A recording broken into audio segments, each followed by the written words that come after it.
So, a very good evening to everyone who have joined us, and a very happy new year to all of you. Thank you so much for joining on a weekend.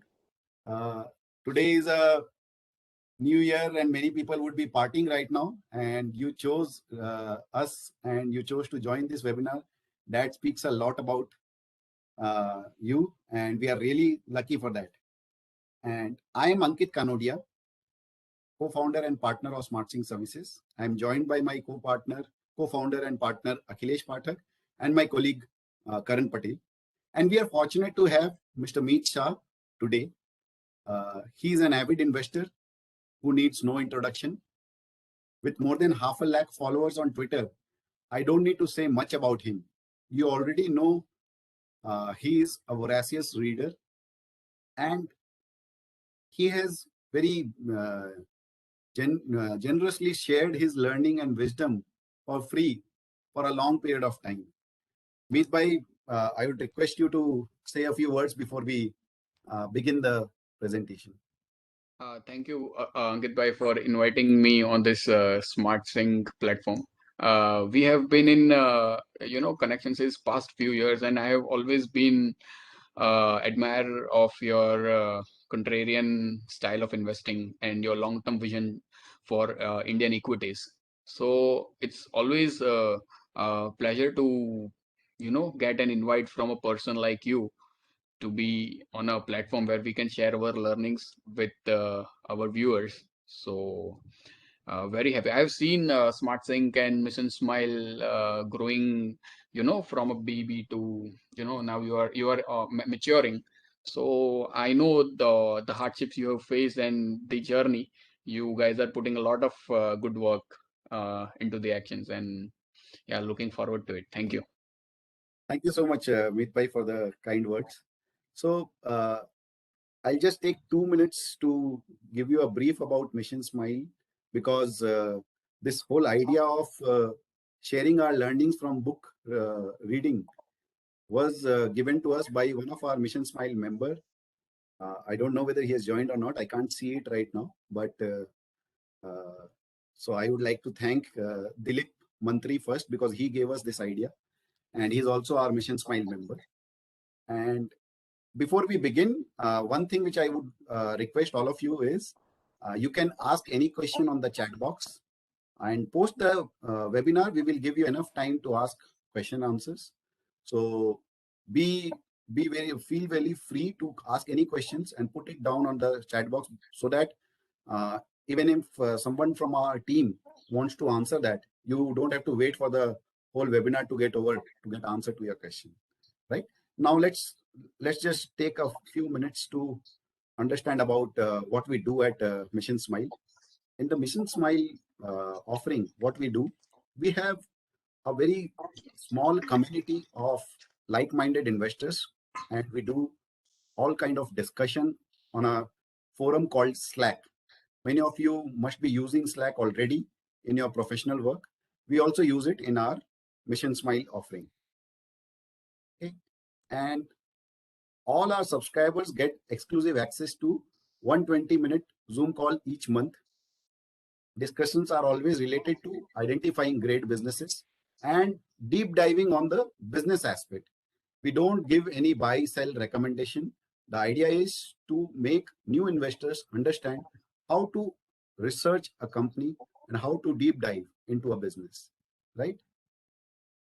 Apart from that, in 1 year, we try to cover at least 15 research reports.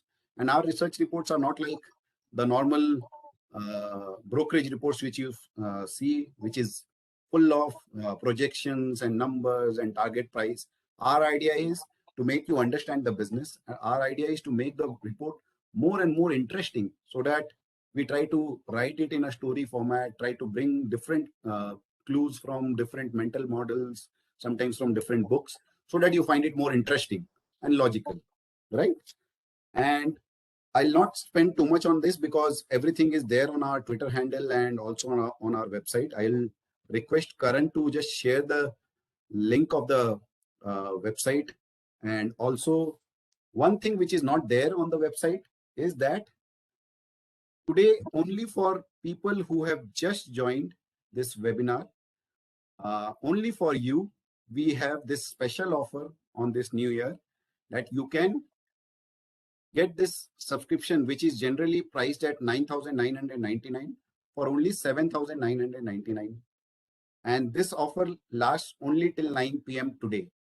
And we have not spoken about it anywhere else on the website or on social media. So only people who have joined this webinar would only be able to avail this offer. Okay. Now, But this offer is for me also, or I can use this offer, or this is only for your viewers? you are most welcome to use it. We would be happy to have you as a customer, Meet bhai. Sure. Thank you. So by the time you start your presentation, I will go through the link of the subscription. Oh, great. Thank you so much. So we'll start this session with 5 powerful thoughts about reading. So the main reason for all of us joining together is why reading is important, right? So we'll just give you 5 powerful thoughts why reading is important. A man who does not read good books is no better than the man who can't. Books are the quietest and most constant of friends. They are the most accessible and wisest of counselors and most patient of teachers. You don't have to burn books to destroy a culture. Just get people to stop reading them. A reader lives 1,000 lives before he dies. I would request everyone to be on mute so that others don't get distracted or disturbed. Thank you. So a reader lives 1,000 lives before he dies. The man who never reads lives only once. Now, this is the last one, the 5th one, and this is probably the most important one.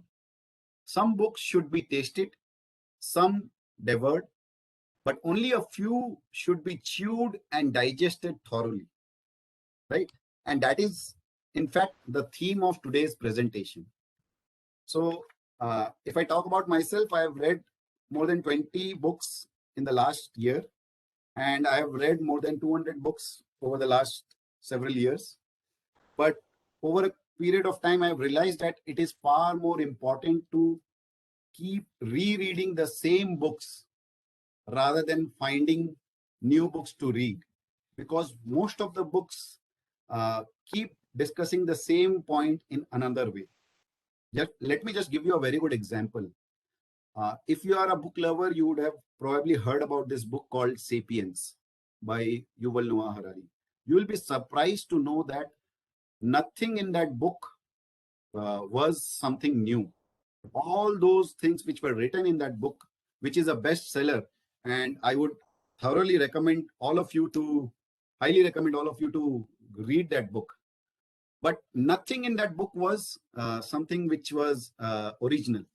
The only thing which was original there was the style of writing of the author.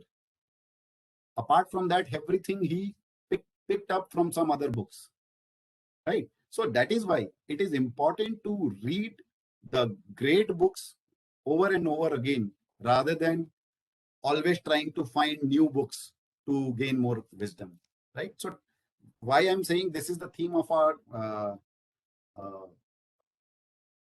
presentation today, because we are also not covering too many books today.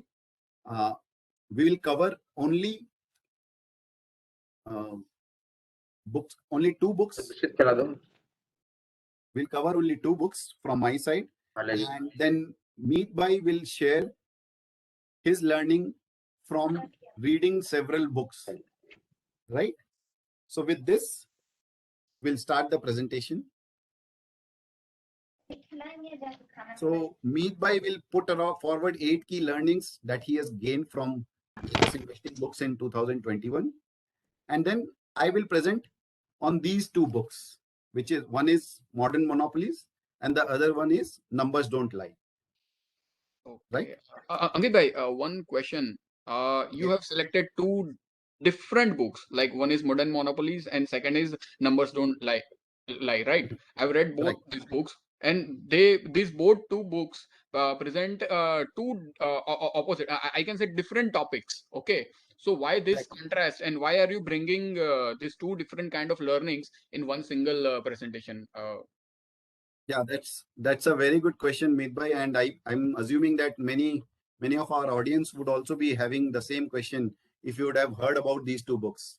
So, uh, one thing is, I'll first ask you to read this quote by Scott Fitzgerald. The taste of the the test of first-rate intelligence is the ability to hold two opposing ideas in mind at the same time and still retain the ability to function. Now, why I'm saying this? There is a reason for that. If, Ankit bhai, then Ankit bhai, this is a very powerful thought which you have just presented in this slide. Okay, can you throw some light on it? Like why you are selecting Modern Monopolies, like right? yes, Because I know this book contains more information about the platform businesses, right? right, Right, like what we have seen in from 1998 to 1995 in U.S. economy.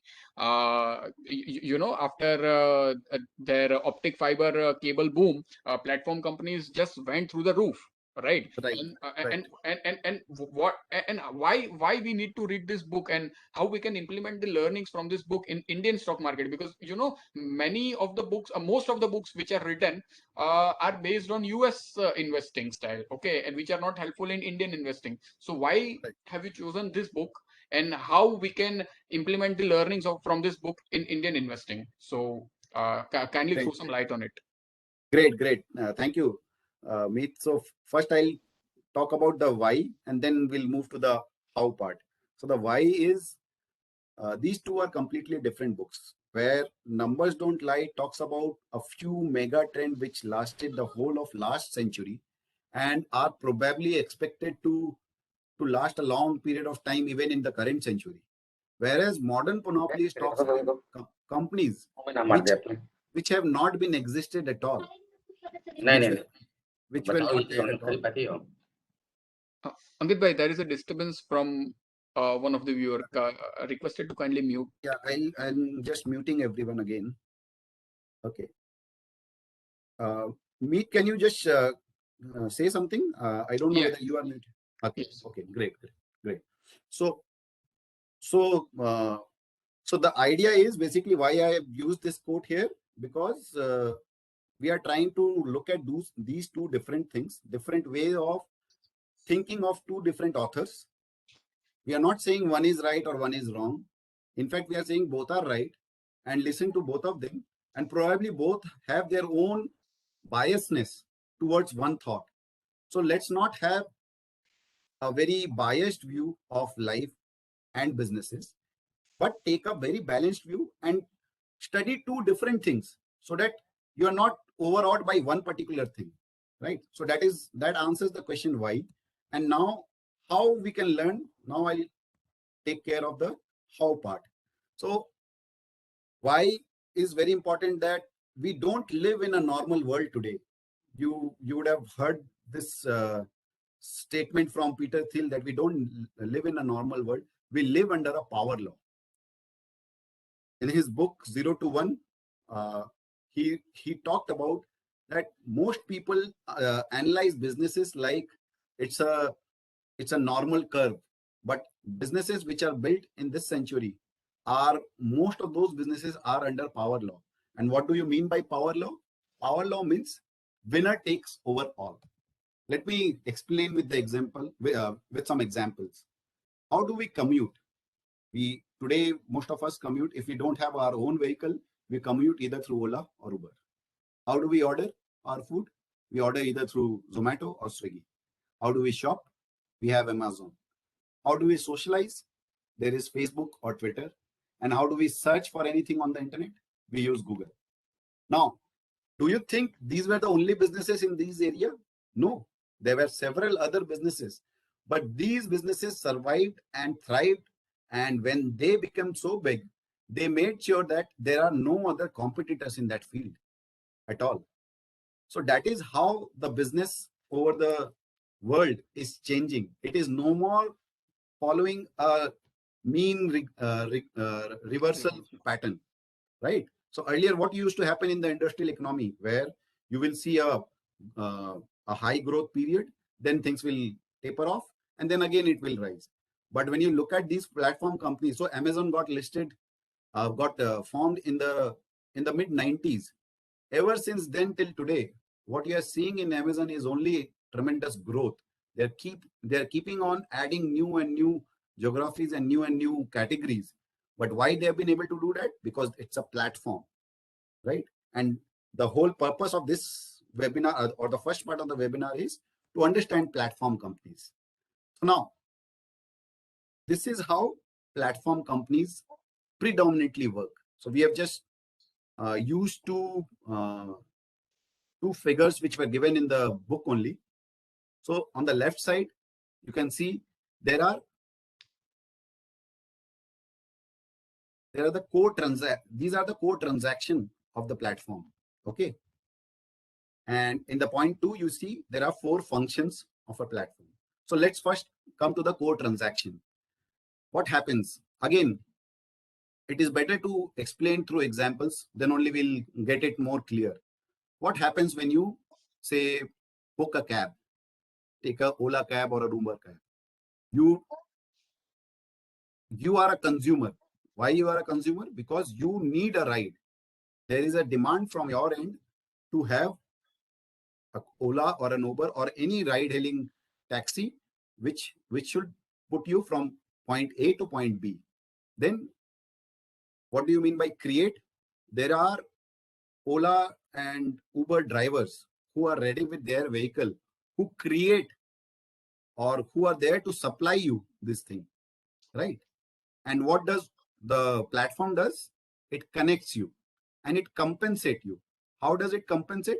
It compensates in the sense that for a driver, he will not need to, in the pre-Ola or pre-Uber era, the driver had to wait for customers or the passengers. And the passengers also had to wait for new car or taxi.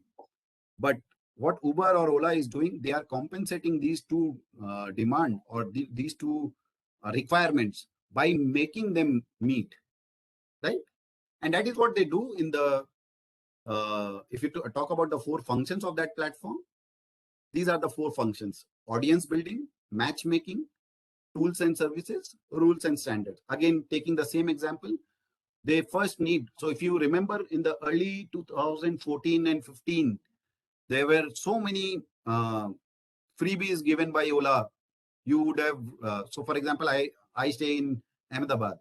From Ahmedabad airport to Ahmedabad railway station, it used to cost me only 50 rupees at that point of time.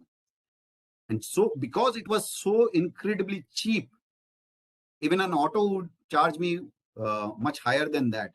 I was hooked onto this platform. Just like me, there were several passengers who hooked onto this platform.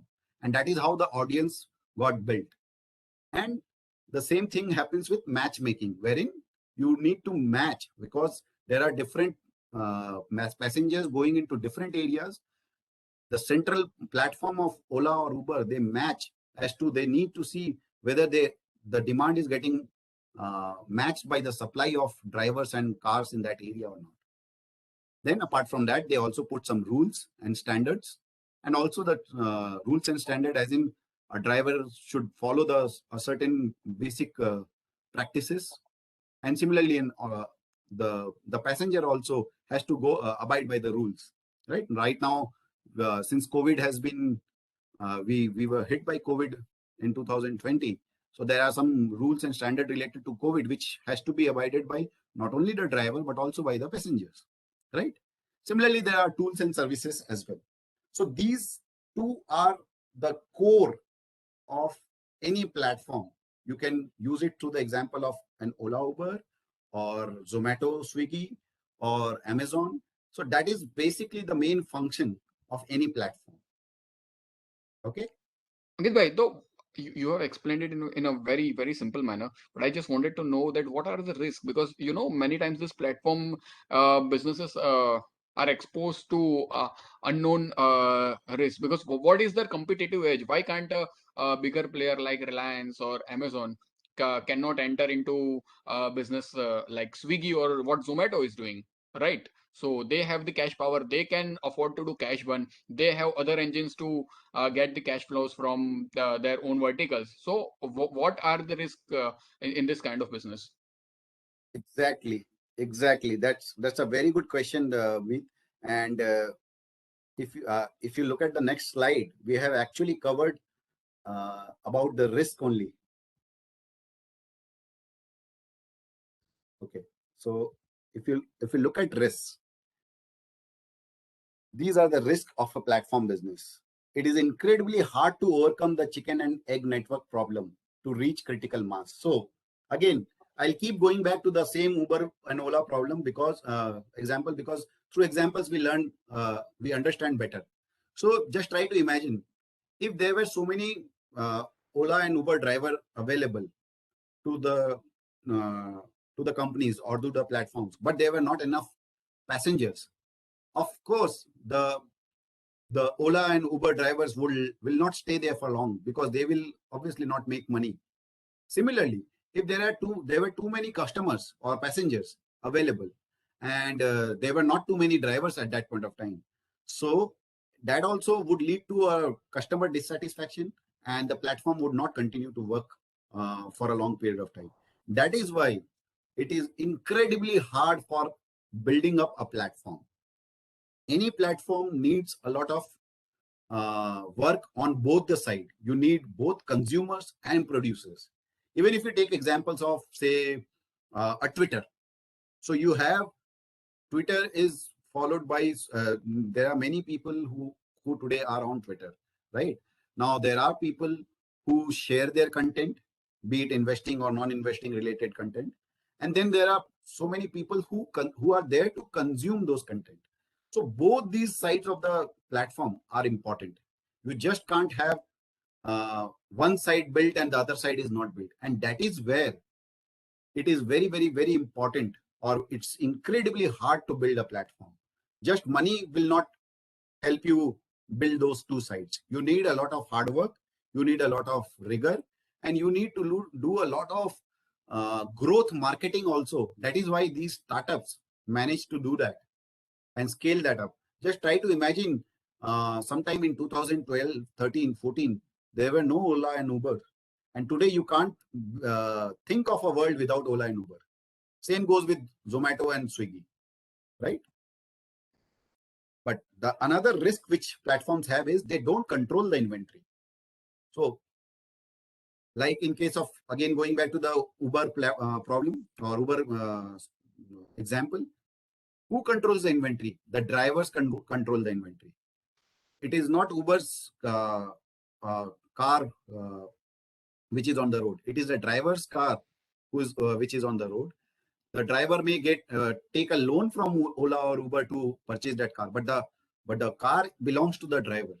If for any reason the driver community is dissatisfied, they will put a lot of problem, and immediately this whole platform can be a problem, right? We know about an incident where some misdeed done by a driver put a lot of shame on the platform companies, and one of the companies had to shut shop at that point of time. I'm forgetting the name of that company, that startup, but this is what happens, right? And the other one is platforms don't own their most valuable asset, that is their users. Just like inventory, the users also, कल को कोई एक नया आ जाए, कुछ better offer करने लग जाए, users will find very difficult. Like I see a lot of people, I don't find it, I don't anyways use it, but I see a lot of people doing this thing. When they want to travel from point A to point B, they will book Ola also and Uber also, and they'll check which one is cheaper, and they'll go for the cheapest option. So that also says that if there is a third person who is probably giving a much cheaper option, then we will not be a loyal customer of Ola or Uber. We'll immediately shift to the, so there is no switching cost, right? So these are the two risks, So, three risks of the so Ankit platform bhai, there business. is you are saying that there is no such huge moat which is covering those platform business. They don't have that entry barrier because anyone from from a big from industry can uh, join the platform business and can be a player number 3 or player number 4, and the player number 1 and 2 both are exposed to such risks, right? So there is no entry barrier. That is what you are trying to cover. No, Meet Bhai, I would not say that there is no entry barrier. I'm saying that there is. So there are, when you talk about moat or competitive advantage, it comes from a different factor. There are different reasons. One could be brand or any kind of intangibles. The other could be switching cost. The other could be scale. Then there could be cost related, wherein if you are a lowest cost producer. But in case of platform, there is no switching. So there are no high switching costs. So any user can switch from one platform to another very Easily. seamlessly. But these platforms also have modes. So that I'll give you an example. If that would have been so easy, why are we not having any third platform in case of Ola and Uber? We only have Ola and Uber, right? But The Ankit other, bhai, that one reason could be that why we are not having third or fourth player. It is because these companies are doing massive cash burn, right? So it doesn't obviously, make sense for bigger player to jump on this platform and to burn cash because their main engine is throwing cash, and this is cash burn platform. So why would anyone enter in such a business where you have scalability, but you are playing with discounts because the customer is loyal to discounts and not the platforms. So there, right? I am not sure that, but this might be one of the reasons. This Yeah, is this is what my sense is. yeah, this is this. You're right, Midway. This is one of the reasons, but also we should also keep in mind that all these startups, the end objective of all startups is to make money. Amazon is profitable today. Google is profitable. Facebook is profitable.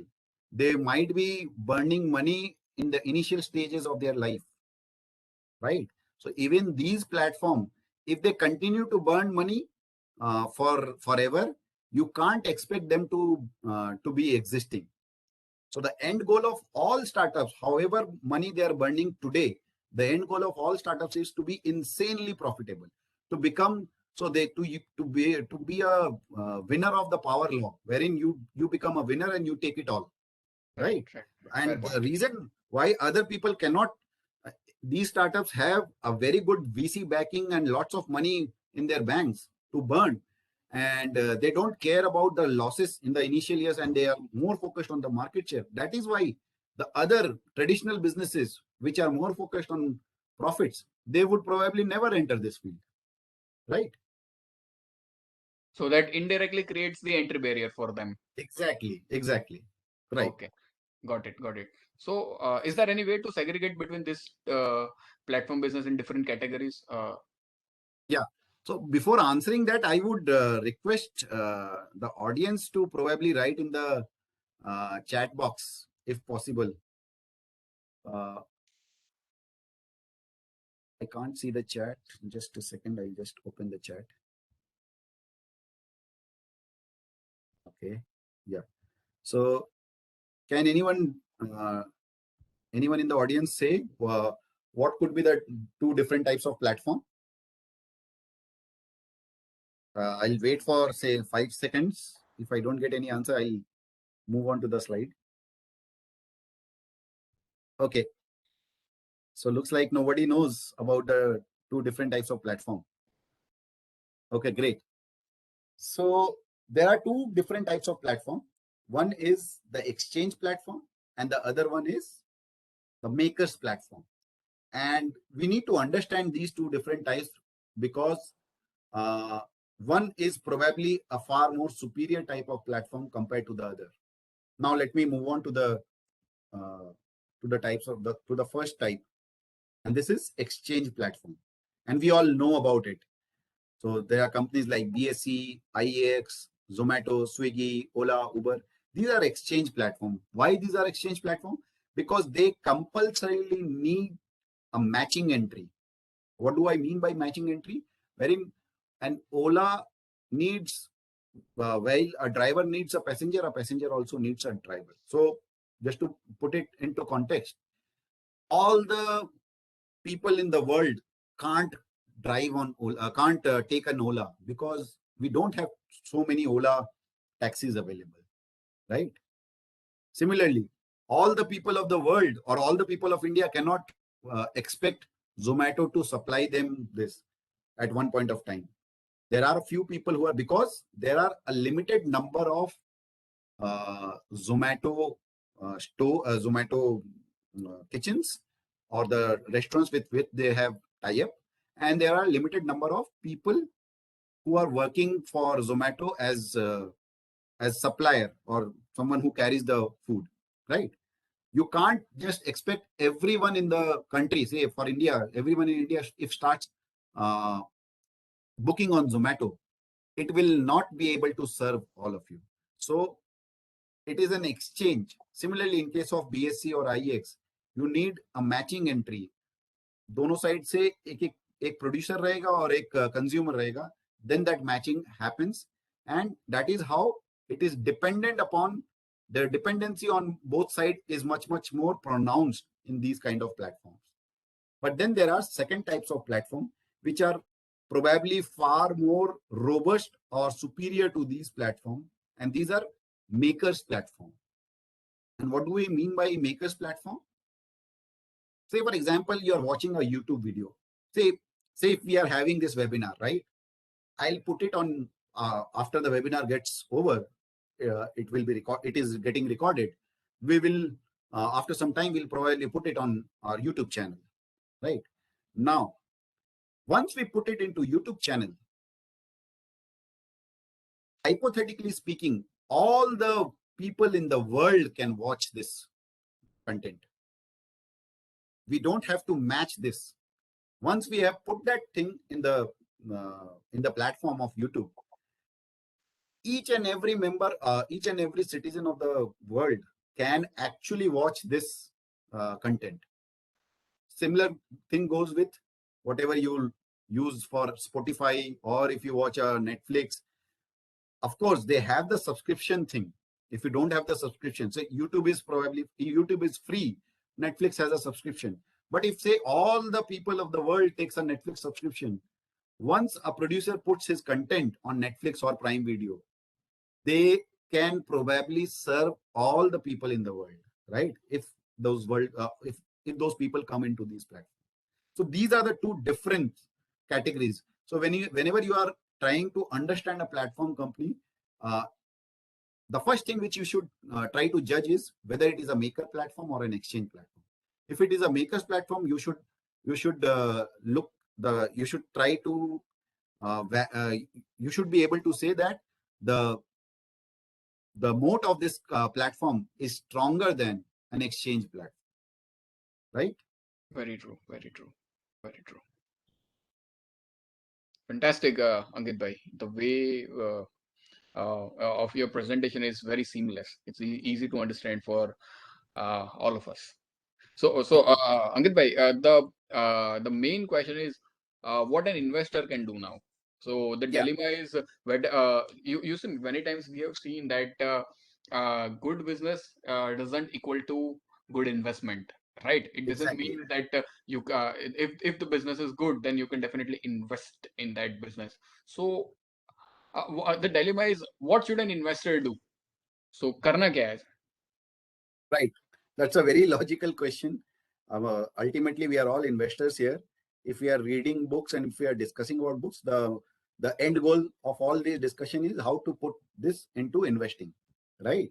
So first of all, before moving on to this slide, one thing we need to understand is that, as Meet Bhai said, that business is one thing and then investing is another thing. So a good business or a great business need not necessarily be a great investment. Why? Because valuation is something which matters, right? We don't believe into the school of thought that there are two school of thought: growth at reasonable price, GAP, and buy at any price, which is BAP. So while we don't prescribe to any particular group, but BAP is something which we would always try to stay away Avoid. from, right? So valuation of these platform companies today is very, very, very difficult because uh, the traditional valuation metrics, which we have learned from the masters of valuations, are built on companies which have stable cash flows or companies which have profitability and companies which have worked for a 10 years or 20-year period and then produces some results. But these startups or these platform companies do not follow that rule. So this is something new. Now the easiest thing to do is that uh, because it is difficult to understand, because it is difficult to take a sense of the valuation of these companies, ignore it.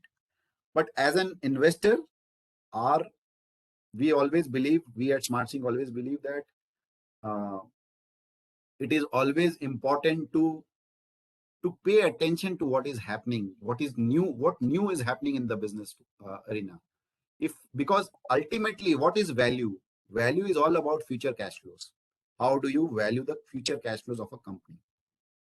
कोई भी formula आप use कर लो, P ratio, price to sales और DCF, anything, it all boils down to the same principle of valuation, which is you are trying to discount all the future cash flows to the present. And when we are doing that, it is important that you have to have a very good view of the future.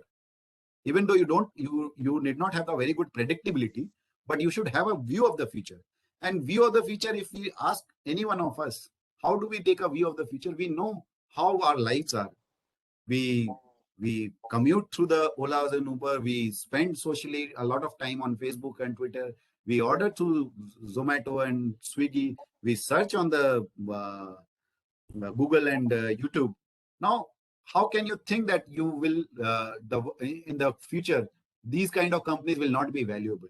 Obviously, these will be valuable, and that is why we believe that you can't ignore them, even though you don't understand right now how to value them. And we'll all learn together, maybe in the next 2 3 years, 4 years, as the market matures, how to value them.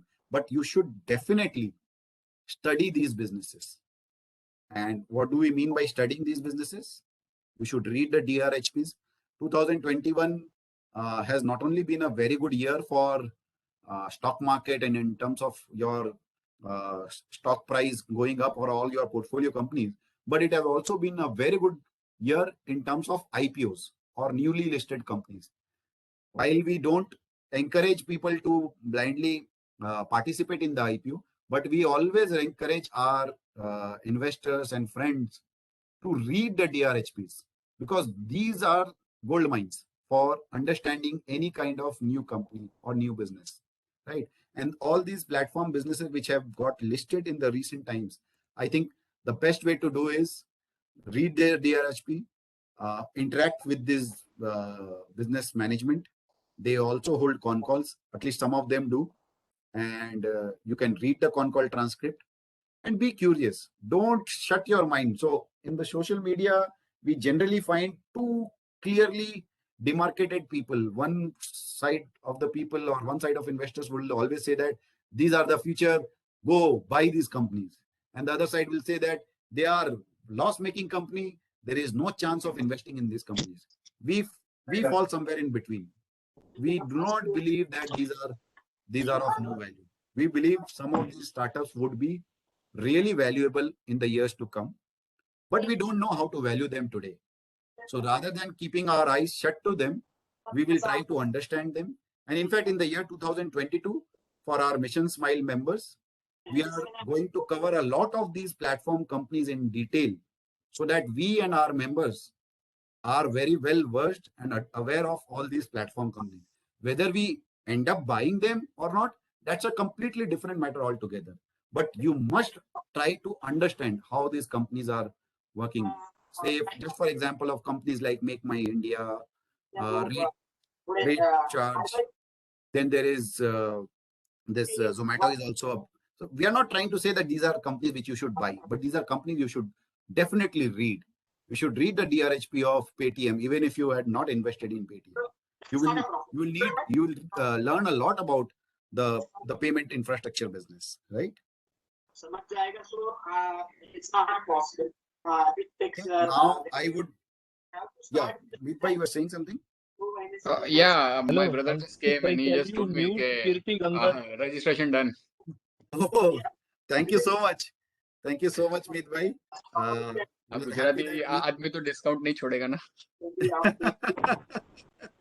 so we are really happy that now Meet bhai is also our Mission Smile member. Thank you so much, Meet Thank you. bhai. अरे And now, pleasure is mine. and I'm done with the first book. And before I start the second book, we'll have Meet bhai presenting on his 8 key learnings from different books which he have read on stock market. Uh, Thank you, Ankit bhai. That was a very fantastic presentation. I think the mood of the audience is now set, and to take forward from the mood which you have set, it will be a difficult part for me, but I will try my best and will share my learnings. Thank you. Great, great, great. Yeah. So, as they say, a journey of 1,000 miles begins with a single step. Lao Tzu. So I hope that every viewer of ours are into the stock market and they have already taken their first step. So let's begin the learning part. What I have learned over the years so far from stock market and by reading different books of super investors and mainly on biographies of different investors and what mistakes they have done in their life, because you know we always knew about the success stories. Okay, we have very few examples or books or personalities which are open to us, and they easily share us their failure stories, right? So it is very important what to do. Everyone knows what not to do. That's the main thing. So yeah. Thank you, Ankit bhai. Would be happy to share my learnings with everyone. So first is hammer principle. Okay. Now let's just suppose that you are having a problem in your home, a piping a water problem, and an old plumber comes to your house and he just identifies where the problem is and bangs on the pipe once, and he says that's 1,000 rupees. Okay, so you will be like, what? 1,000 rupees for banging on pipe for once? But oh no, the catch is banging on pipe cost you 50 rupees, but knowing where to bang costed 950 rupees. So the same analogy goes in stock market as well. You need to know where you need to fish. You need to know where the pond, where the ocean is, and where you need to hit the nail at the right time, because it is very important. Because if you don't know where you need to focus, then it will be very tough for investors to make a sustainable CAGR. Because on borrowed conviction you can definitely get good returns, but for a limited period of time, and that totally depends on luck as well and bull market as well.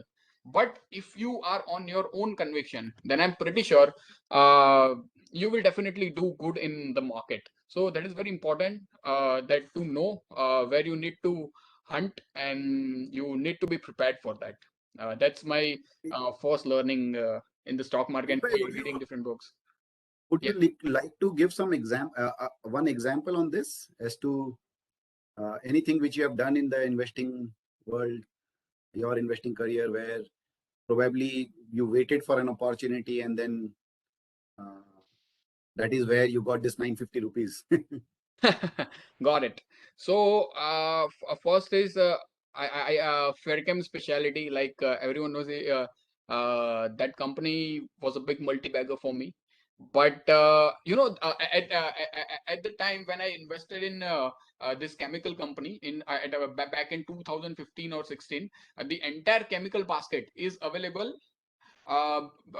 available below 30 to 40,000 crore market cap. Okay, and this is the company which no one was looking at, and it was in some troubled succession matter. It was in some troubled waters. So what happens is Prem Vatsa came and bought this company. He merged this company with Privi. At that time, the name of the company was Adi Finchem.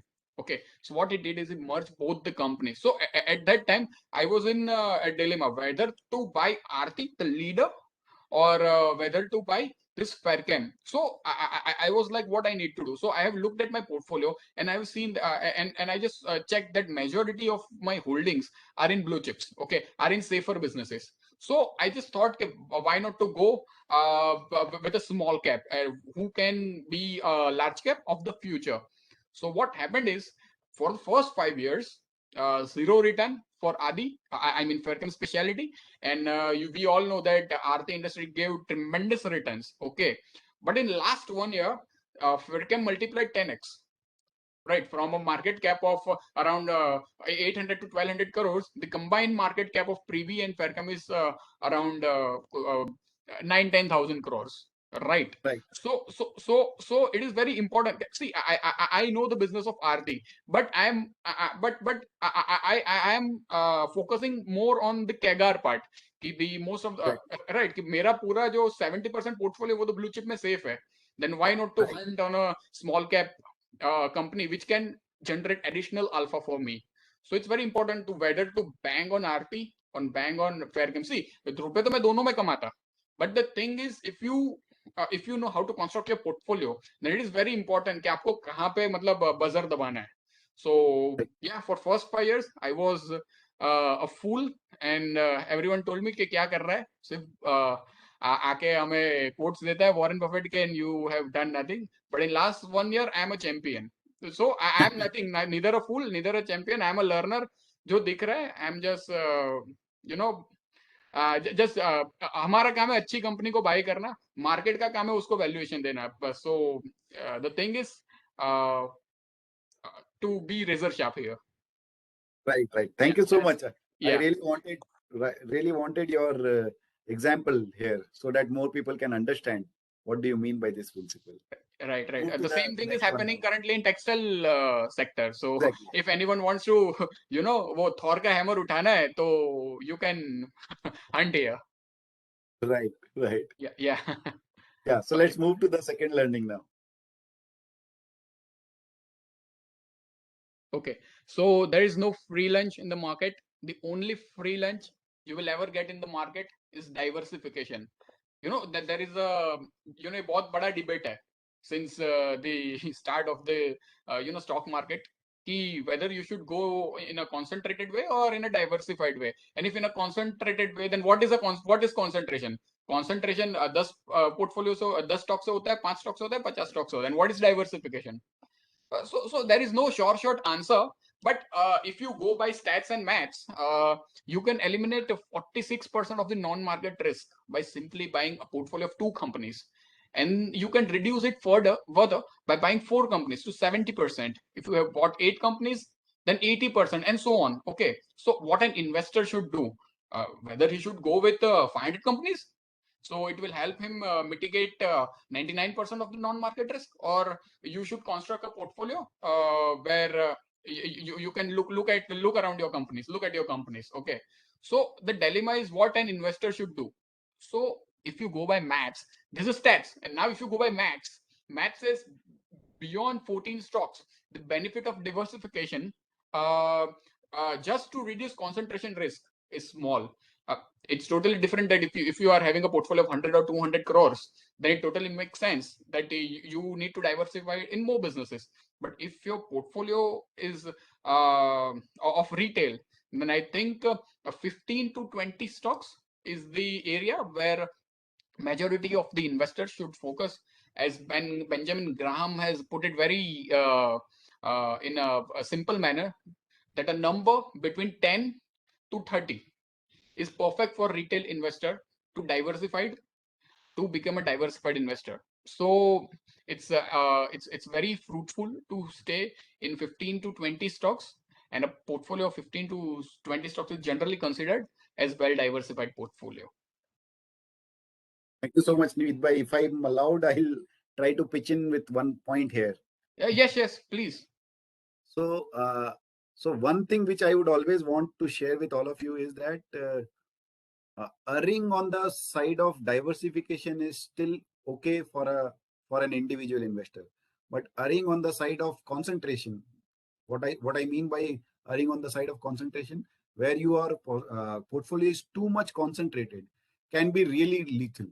So only become a concentrated investor when you are really sure about your stock picking abilities, where you know that, because there are people In fact, there are many great investors, I don't want to take name of them, who started their career uh, basically copying the style of Charlie Munger of having 4 or 5 stocks in their portfolio. And they had a very, very, very difficult time. They were strong enough to come back after that failure. But most of us are not psychologically built in that way. So Right. I would always believe that Meet Bhai has actually shared a very important point here. So diversification is very, very, very important. People on social media also, we always see that many people make fun of people who are having a proper a sort of a diversified portfolio. But don't go by the social media heroes only. Look by the numbers and look by the statistics or the base rate of your survival, right? Right.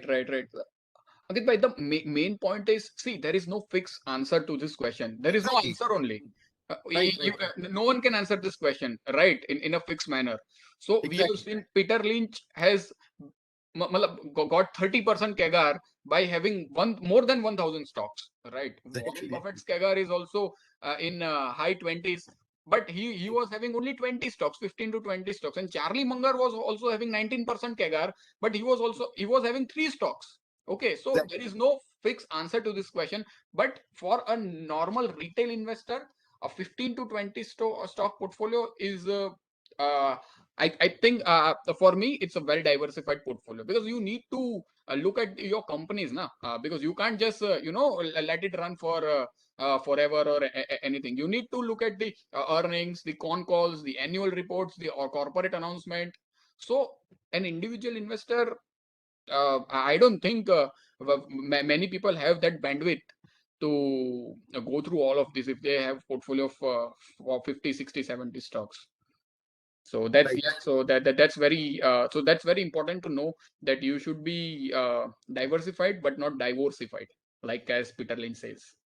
Right. So Right. shall we move to So the next learning then? yep. Okay. So one important learning is the power of allocation. Okay. So in your life, there will be opportunities, and in your life there will be a golden opportunities, right? So make sure to load up your truck with high conviction ideas, because see, basically what happens is, it's not about how many times you get it right. It's all about how big you have made when you got it right? So that's the essence. So it is very important that if you have got a good idea, a good company in your hand, and you are comfortable to pay that valuation, just load the truck. Just load the truck, because in the end, so if you because in the end, what will happen is, when you consider when you look at yourself, you don't count yourself by the by how many times you have made it successfully, right? You only count that how much I could have made and what I have made. Okay मैं कितना कर सकता था अपनी life में और मैंने कितना किया है. सो इसका मेन डिफरेंस एक ही है कि जब हमारे पास अपॉर्चुनिटी आती है, हम उसको बराबर लैच ऑन नहीं कर पाते, पकड़ नहीं पाते. So it is very important to learn this power of allocation very early in your investing journey. Make sure to load up your truck whenever you have a potential good idea which is within your circle of competence and conviction. Then just load up the truck. That is all. Right. Yeah. See, averaging up is a very underrated art. Okay. We all know the import. I believe the majority of the viewers know the importance of averaging down, because it is inbuilt in our DNA. हमारे parents और हमारे मतलब past generation है, it is inbuilt कि जो चीज हमने 100 में ली है वो 50 में मिले तो वो discount है. Just buy it.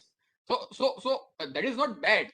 I'm not judging anything, averaging up or averaging down. But the thing is, averaging up is a very, very underrated concept. Let's just suppose you are tracking a company which is available at market cap of 1,000 crore. Okay, and it can, if you believe that it can go in few years to 10,000 crores. Okay, then how does it matter if you have bought it at 1,000 crore, or after the first double 2,000 crore, or at 5,000 crore? Because even if you are buying it at 5,000 crore, the chances are you will get a double, and and double is a big thing, right? Yeah, there are a few exceptions where you can definitely look to change your mind, like you have got some big potential risk reward opportunity, then Yeah, it's fair enough to say that you don't need to average up in this particular bet, but even averaging up doesn't mean that you exit that bet, right? So always think in terms of market cap.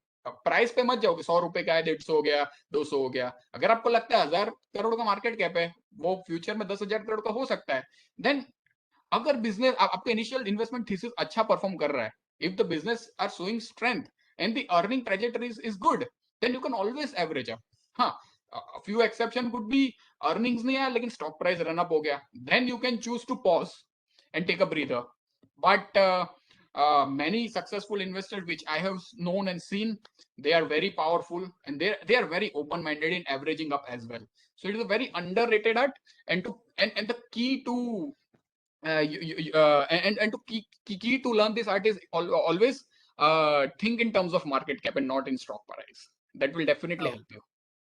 Very good point, Meet Bhai. And I would just like to add here, as an individual investor or a retail investor, another very powerful thing which we can do to get advantage of this thing is SIP. If you are doing Right. an SIP in mutual fund or in some stocks which you like, and if you take a very long-term view, so this also helps you in averaging up, because when you are buying every month, you are not getting uh, anchored by the run up in the Right. in the near term. That helps you in the long run, provided your choice of the company is right. Right. Fair point. Right. So we'll move to the fifth learning. Next slide. Yep. Okay. So the name of the magic potion is hold. You see the picture of RJ. Okay. RJ is not RJ because of Titan or Lupin or any other share, right?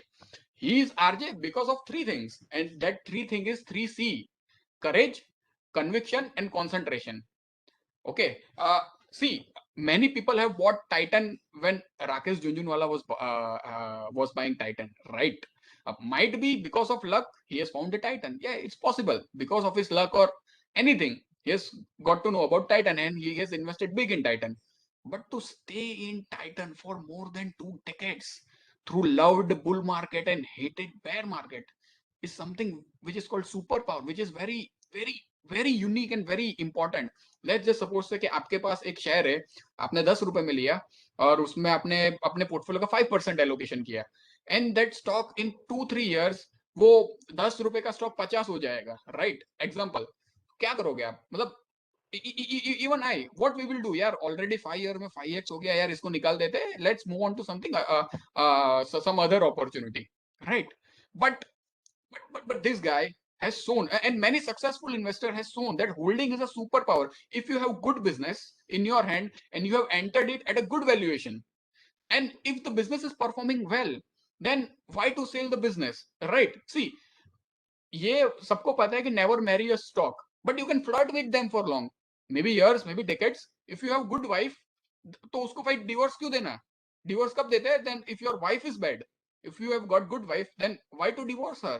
So it's just like develop your holding power, build nerves of titanium to hold on to good businesses. It doesn't mean that I'm saying invest and forget, right? I'm just trying to say invest and monitor your businesses. अगर आपका business अच्छा है तो उसको monitor करो, read quarterlies, read corporate announcement, read what the peers are doing, what are the competitive advantage this business is having, and how strong this business is protecting its moat. So that's very important. And and I have seen many successful investors who are very good in patience, and I have seen in my life many high degree person who are very good at research but very poor in allocation and holding power. They have many successful ideas in their hand, but because of some issue, might be valuation comfort, or it could be anything, that the stock has run up so far, like 5x and 3x in 1 or 2 years, they exited. And after 10 years they say कि यार 10 रुपए में लिया था, 50 में निकल दिया, आज वो सिर्फ 5,000 का है. So see, इसमें बहुत बार क्या होता है, आपके पास बुरा इन्वेस्टमेंट भी आएगा. You are bound to make mistakes, right? No one is perfect. But if you are having good business in your hand, then just hold on to it. Develop your hold power. That's the main point of successful investing journey. Great point. Thank you, Meet Bhai. We'll move to the next learning then. Yeah. See, don't be like Abhimanyu. Okay, आप कोई भी YouTube video देख लो, कोई भी interview देख लो, everyone will say क्या लेना चाहिए, राइट? कैसे लेना चाहिए, बट कितने लोग बोलेंगे कि यार how to exit a stock, right? So एक आता है सिलेक्शन, दूसरा आता है एलोकेशन, तीसरा आता है होल्डिंग, लास्ट आता है exiting, right? If your thesis goes wrong, okay, it could be, see, it could be any reason, but you need to have your exit parameters in your mind. वो book में लिखा होना चाहिए कि भाई मैंने ये बिजनेस लिया तो कौन से पैरामीटर्स पे लिया है, and if I am going to exit this business somewhere in the future, if my initial investment thesis go wrong on a toss, then build that mindset that even at loss or profit, you need to know how to exit this business. Because many times what happens is you will stuck with your losers, and this is the biggest problem. We sell out our winners early and we hold on to our losers for too long, and that is the biggest investment mistake that kills an investor's kega. That is the biggest investment mistake. So I will tell you a story. Peter Lynch has wrote a very beautiful book. Okay, he has written 3 beautiful books, in fact, right? And what happens is one such wonderful day, Warren Buffett calls Peter Lynch, and Peter Lynch's daughter or son, I don't remember that, picked up the phone and asked who's speaking. The other side of the phone, it's Warren Buffett, right? तो Peter lynch की बेटी तुरंत उसने Peter lynch को बोला कि sir पापा Warren Buffett का फोन है. तो Peter lynch just came and what, Warren Buffett calling me, okay. So he told hello. So Warren Buffett replied, "Can I am writing an article. Can I quote your one line from the entire book?" So Peter Lynch was like, "Whoa, amazed." But he gently asked, "What is that line?" Warren Buffett replied, "The entire thesis of Peter Lynch's investment book was in this one line. And what is this one line? Watering the flowers and weeds ko bahar nikalo. Right? Just hold on to your winners and cut down your weeds, cut down your losers. जो भी flowers है, water your flowers and cut down the weeds." That is the one line which Peter Lynch has written in that book, and Warren Buffett told Peter Lynch, "Can I use this line in my newsletter?" So that was the essence. Hold on to your winners, but you need to know, you need to be smart कि भाई exit भी कब करना है. So you need to have both every parameter in your hand, because these are hard earned money which we are putting into the stock market. अगर आपको ऐसा पैसा लगा रहा हो which you can afford के zero भी हो जाए तो फर्क नहीं पड़ेगा, then it's a different matter. But if you are seriously into investing, then you need to have all your engines in your hand. At least आपको पता होना चाहिए. That's what my main point is. Right. That's really good and very beautifully presented, Meet Bhai. And so this particular quote of watering the flowers and cutting out the weed is something which we all keep on talking, but very few of us actually manage to follow it in and ingrain it in our own investing idea or investing process. So that is something which is the biggest challenge for all of us. Yes, so true. So I think you have already covered these things. Yeah, the thesis could be anything. The reasons could be anything. Earnings growth, technicals, you have found a better opportunity. It could be anything. Or if you are in emergency or big emergency, then it could be, reasons could be anything. But you need to have your engine ready. Right. So we'll move to the 7th one now. Yeah. This is one of the very important lessons, that misbet is acceptable, but missed bet is not acceptable, not at all. See, if you get 6 out of 10 right in investing, you will do good. That's what Peter Lynch says, right? Or any big investor says, if you got a hit rate of 60 to 70%, then you will definitely do good in investing. Okay. But if you have missed a potential multi-bagger, which is within your conviction and circle of competence, purely because of some stupid reasons, some lazy reasons, or some stupid reasons, or some ego reasons, then it is not acceptable. Because see, market is a graveyard filled with dead bodies of people with regrets. Last में यही realise होगा कि यार काश मैंने ले लिया होता तो, ज्यादा ले लिया होता तो. एंड ये सबसे ज्यादा कब होता है? When we are depending on someone else conviction. जब आप कोई दूसरे के कन्विक्शन पे बिलीव करोगे ना, then you are bound to make this mistake. It will happen. And if you think that or if you are in a ego territory कि भाई मेरे पिछले 3 स्टॉक मल्टी बैगर हो गए, so now it's all good, मैं कोई भी choose करूंगा वो मल्टी बैगर ही होगा। तो उसमें many times this thing happens, we मतलब वी वो फ्रेम ऑफ माइंड में होता है तो अच्छा स्टॉक निकल जाता है और बुरा स्टॉक में फंस जाता है। So always have patience, be humble और गेट हम्बल्ड। वो तो बहुत सीधा चीज है, मार्केट में तो सबको हम्बल रहना ही पड़ेगा वरना मार्केट किसी को नहीं छोड़ता है। So how to do this is by just reading, read, and what to read. The biggest question is read good magazines. I have shared a thread a few days back. Read good magazines. Read, take good subscription like what Smart Sync Ankit Bhai is doing in his journey. He is presenting some beautiful concept in Smart Sync. Okay, so take subscription of good people. Read annual reports, quarterlies, go through the macro picture and try to connect it with micro picture. Okay, so there is a very famous quote from Warren Buffett. He says that other guys read Playboy, right? They read this, dopamine giving booster book, but I read annual reports. So for an investor, it's very important to read everything, filter down, write your points, and then go on your investing journey. So that's very, very important. Don't miss out on a potential multi-bagger only because of some stupid or some egoistic reasons. That's not acceptable. That will add a black spot in your investing career, So just read, and read some newsletters, newspaper, anything which gives you the essence of your investing. Just read it. That's it.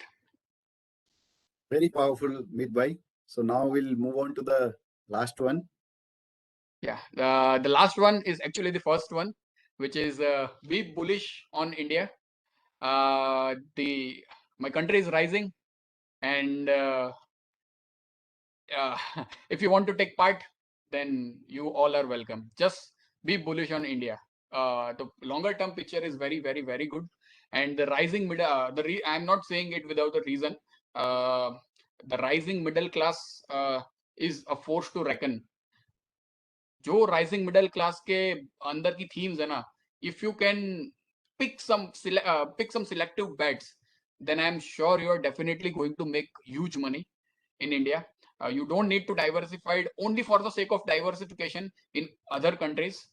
If you have selected a good stock, then you are bound to do good in the market. And if you are a new investor, if you don't know what to buy in the market, then just buy the market. It's very simple. If you don't know what to buy in the market, just buy the market. So that is it from my side. This is all I have learned so far from my practical experiences and reading books on different investor. And thank you, Ankit Bhai, for inviting me for to give such a presentation. Thank you.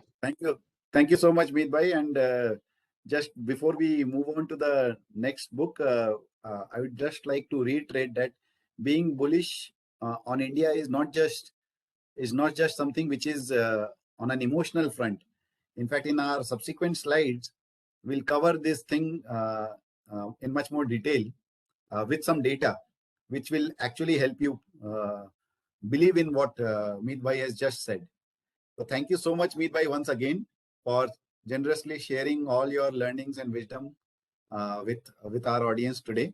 So thank you and your viewers as well for hearing me out. Yeah, thank you. So we'll just move to the next slide now. So now we'll be talking about 5 big ideas from Numbers Don't Lie. So Numbers Don't Lie is a very voluminous book, and it talks about 71 or 72 different facts, which actually I would strongly believe that all investors should pay attention to.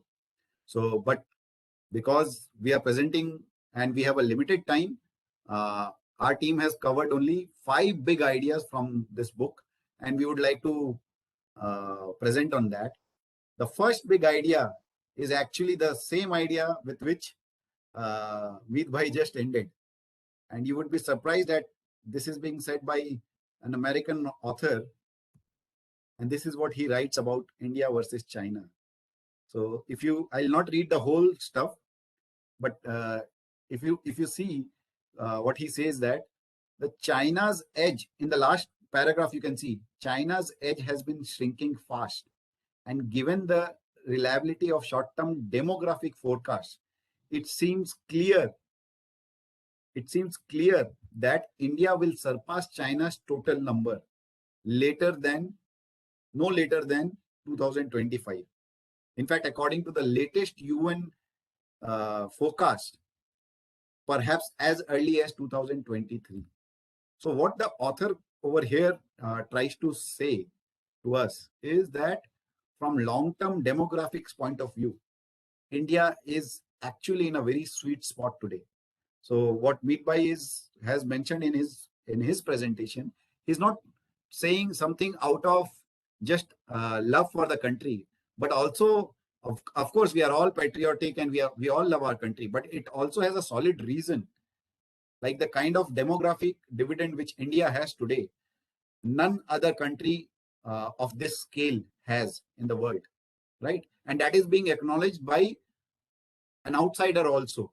It's not being said, this book is not written by an Indian, right? So you don't have any kind of a bias. He's talking plain about numbers and facts, right?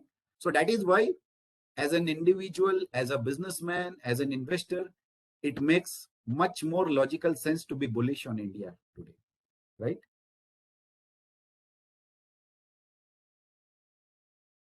The next idea or the next big learning which we got from the book is the real benefits of vaccination. So there's a whole chapter related to the vaccination. Of course, over here he talks about the human vaccination. As we all know, in the last 2 years we have been dealing with COVID and COVID related issues, right? So what he says that, I'll just read some portion over here. Given these realities, it has been always clear that vaccination has an extraordinarily high benefit cost ratio. What does he mean by high benefit cost ratio? He means that for every dollar invested in vaccination, $16 is expected to be saved in healthcare costs, and the lost wages and lost productivity caused by illness and death. So that is the power of vaccine, and that is the advantage of vaccine. And if you are an investor, it probably makes much more sense for you to even look at some of the vaccine companies in India. Those vaccine companies could be human vaccine companies, or even in case of animal healthcare.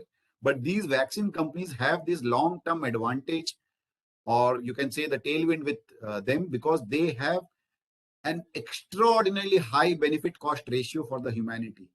And that itself makes sense, that makes it clear that there will be a higher value put on to their earnings compared to any other businesses, right? Say, for example, a technology business earning, say, 1,000 crores of profit, and a vaccine company producing 1,000 crores of profit. Those are not equal. You should not see both of them as equal, right? So that is the point which the author mentions in his book. The other point is about chicken. So I am a vegetarian, and in India there are more vegetarians probably compared to non-vegetarians. But when you talk about the whole world population, there are many non-vegetarians, and the author makes a very compelling case in his book why chicken will probably outpace all other meat in the world. It is because of 2-3 reasons. One is, chicken is probably the cheapest. It is very, very, very easy and the cheapest animal in terms of taking care of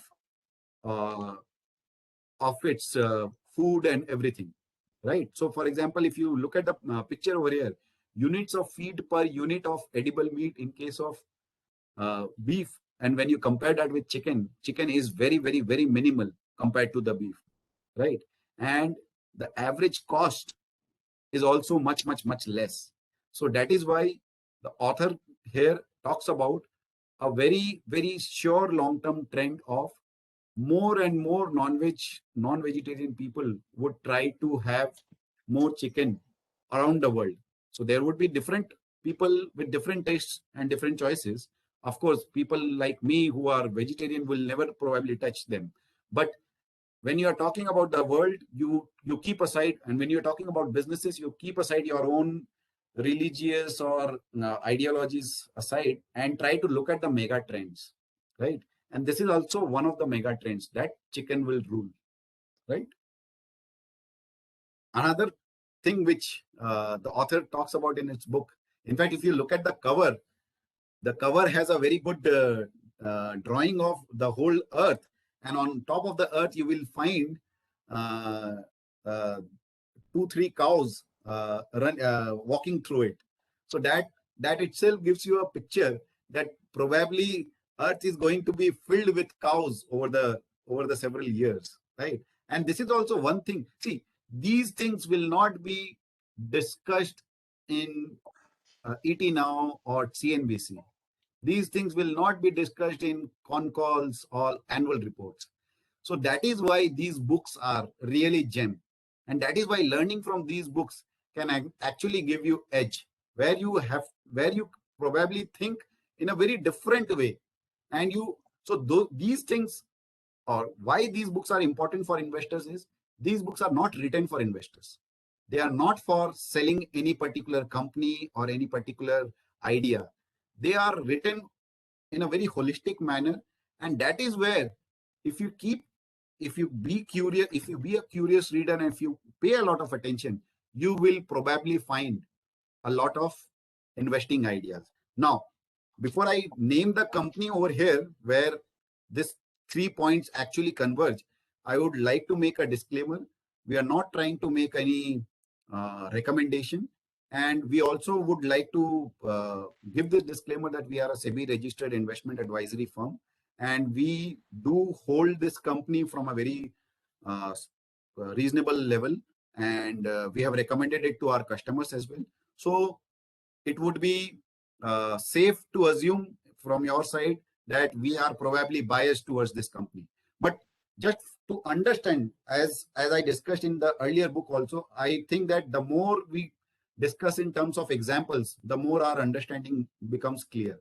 So when we combine these 2 3 things: one, India as a power; two, vaccination has a high life, as in high benefit cost ratio; three, the chickens will probably be very much in demand over the next 10 years, 20 years, or 30 years.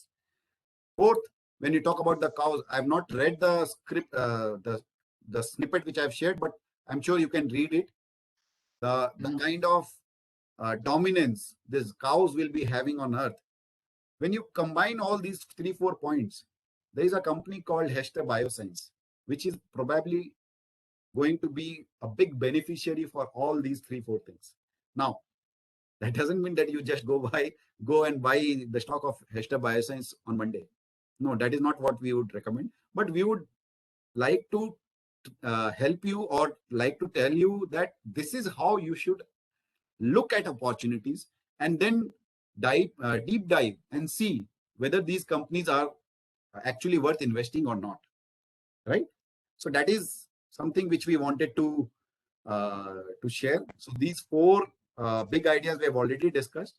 Now, the last idea is something which is completely opposite of what we discussed in case of the platform companies, right?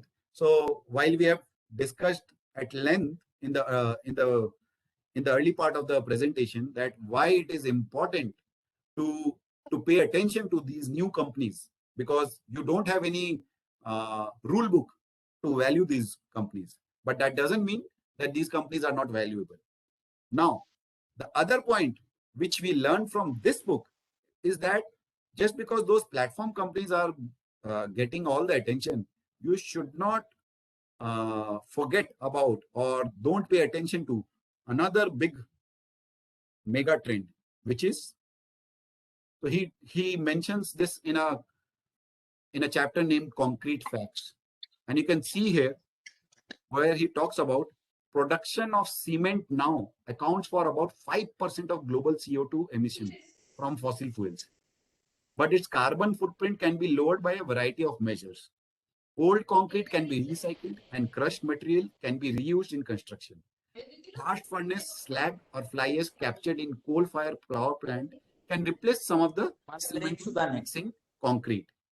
There are also several new low carbon or no carbon cement making processes, but these alternatives will be making only small annual dents in a global output that is now surpassing 4 billion tons. So what does the, again, I'll just put you some more facts on this thing. China from 2003 till today, every 3 years produces the same amount of cement which was not produced by US in the whole of the 20th century. That is the kind of volumes we are talking about in case of cement. So if you are ignoring the whole cement sector and any sector which is related to cement, you are again missing out on a few things which are a mega trend, and also which is something which is going to continue for a long period of time, right? So with this, these 5 learnings, we would like to end this presentation. But before ending, I just have one disclaimer here. I would request everyone to be on mute because I think there is noise from some. I'll just mute all. Okay. So before ending the session and opening up for the Q&A, I just want to make one disclaimer here is that books or reading books is just one of the steps. खाली book पढ़ने से सब कुछ नहीं हो जाता है. Book पढ़ना जरूरी है. Book will always give you these kind of ideas and help you to be more focused and as to where you have to look for opportunities. But ultimately what matters is what you do after reading it. If you just read the book and go back and enjoy your life, then as an investor, you're not going to do anything. After reading those books, the main work starts, not ends. It starts actually, where you deep dive into the company, you read their annual reports, you read all the con call transcripts, try to ask questions.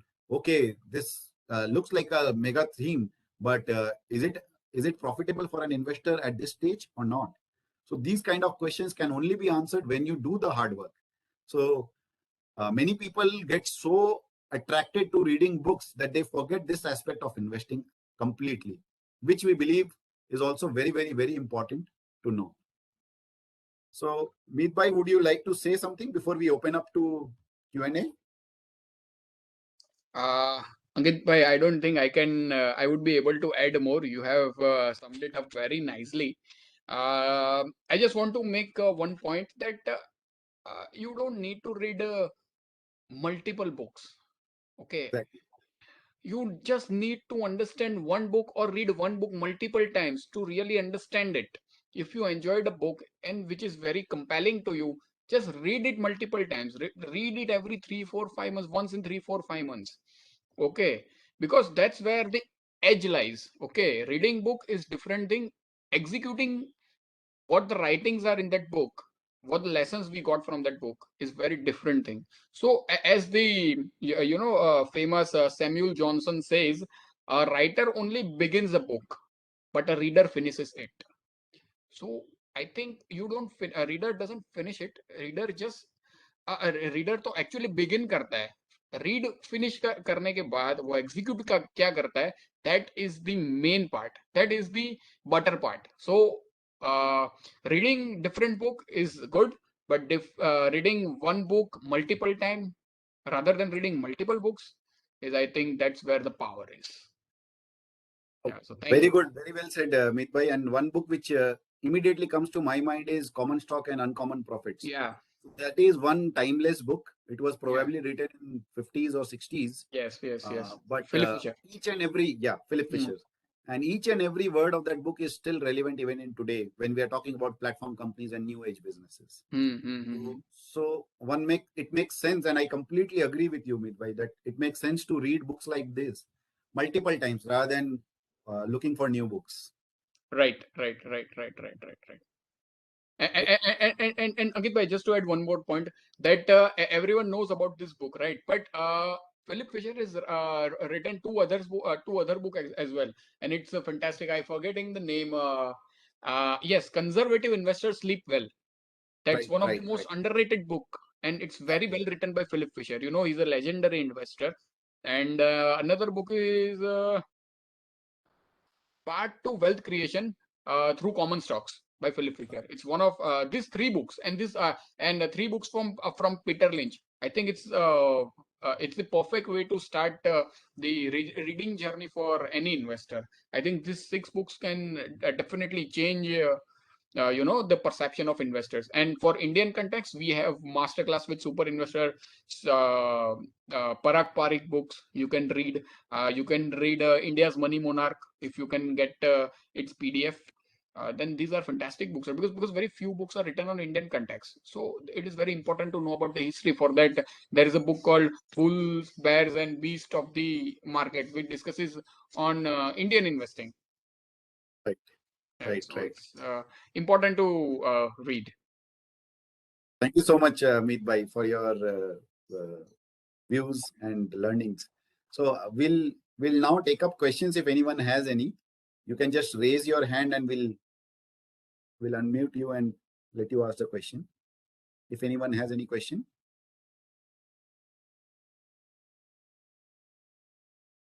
I don't see any hands being raised. Yeah, Saket, you can please.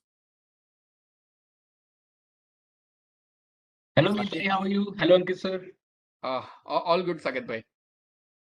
Thank you, Saket Bhai, for joining. Yeah, please go ahead. It's a pleasure to have to be here and to learn from each other. So just not really a question, but really loved all the examples shared by both of you. Meet Bhai, since you are here, so I would request you to add maybe a couple of more practical examples. I think we learn a lot from your practical insights. So if you can add a couple of maybe that Adi Finecom example was quite good. And to be very honest, it was one of my early days when I read this talk, never invested. And the way this story has unfolded, I really learned a lot. But from your practical example also, I referred to it. So I would request to add a couple of points that really adds to the overall experience from your side. Thank you, Saket Bhai. Thank you. So, Saket Bhai, as you already are a fantastic investor, but the main thing for me is to hold on to a conviction, because many times what happens is you've got a good opportunity and you've bought it, but many times it happens that market don't gives it the multiple which वो deserve करता है. So many times you need to look at the broader picture, and you need to look at the other part of investing sides as well. That it's not all about stock picking or making multi-baggers or making money. It's all about holding on to your convictions, because many times what happens is you get a Chinese bamboo tree kind of earnings को वो hockey stick earning का आता है. But for that you need to hold on to your convictions. So the biggest learning the market has, which I have learned from the market, is to hold on to your conviction and never rely on borrowed idea. Borrowed conviction. Idea could be borrowed. That's different thing. But conviction can't be borrowed. You can borrow idea.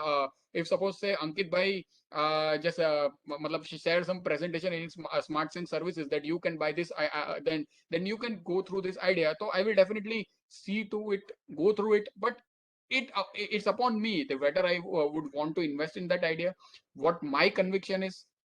If my convictions says ke ye idea mein buy kar sakte ho, you can buy. Like I give you the example of a famous company, Titan. Okay, India's two great investors had bought that company, and we have everyone knows who those two great investors are, right? But the thing is, जिस time पे उन्होंने वो bye किया था ना, तो ये दो इन्वेस्टर का कॉल था मैनेजमेंट के साथ. उन्होंने मैनेजमेंट को बोला था कि सर ये कंपनी 1000x हो सकती है. इवन मैनेजमेंट वाजंट श्योर कि ये हो सकता है एट दैट टाइम. शायद अरे पता नहीं उनको क्या लगा, बट दे हैव सी, मतलब कुछ लगा तो उन्होंने बोला. वो गलत भी हो सकते थे, बट हाइंडसाइट में वी कैन से कि वो राइट हुए. But the main point is उन्होंने अपने नर्व्स को होल्ड किया and they stick to their conviction. और दोनों ने, and both eventually proved right. So the main point is holding on to your conviction is the very very important part. आपका 10 रुपए का इन्वेस्टमेंट 100 रुपए हो जाता है और उसके बाद भी आप कोई स्टॉक होल्ड करते हो जब वो वापस 50 का होता है और फिर 500 का होता है, that is very different investing lesson. और वो मैं बोल के नहीं बता सकता. You should have, everyone should experience it. तभी आपको पता चलेगा. It's very easy to read कि भाई 50% का draw down you need to face at least 2-3 times in your life, but you need a totally different mindset to watch your portfolio in front of eyes going down by 50-60% and holding on to your nerves. It will improve. So it's very important to. So the main point of saying, giving this example is to have the conviction to hold on to your high conviction ideas. Thank you, Saket bhai, and thank you, Meet bhai. Saket bhai, since you are here, I would take a chance to ask you this question. If you would like to share something about what you have learned from books and how it worked out in would love to. one or two investment idea, if you can share. It need not be your current holding. It can be a past holding also, if you whatever makes you feel comfortable. So first thing first, I would really the answer that Meet bhai gave to my query was quite wonderful. So I think Thank that you, really Sumit made bhai. sense. And since I'm also a member now, so next session I would love to join. And